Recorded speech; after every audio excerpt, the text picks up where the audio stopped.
கோழி ஈரல் வறுவல் அவ்வளோ டேஸ்ட்டாக இருக்கும். நீங்களும் ட்ரை பண்ணுங்கள். விரட்டி விட்டு அடுப்பை ஆஃப் பண்ண வேண்டியதான். இப்போ 3 பச்சை மிளகாய் கீரி வச்சுக்கிறேன், கொஞ்சம் கருவேப்பிலை எடுத்து வச்சுக்கிறேன், மல்லித்தலை எடுத்து வச்சுக்கிறேன், 2 வெங்காயம் வெட்டி வச்சுக்கிறேன், கோழி ஈரல், தாளிப்பு சாமான்.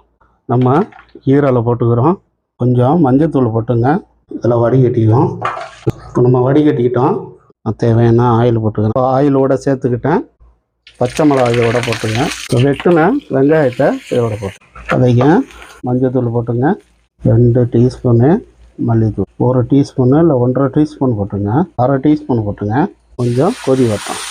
உப்பு போட்டுங்க. மசாலாவோட சேர்த்துக்கிறேன்.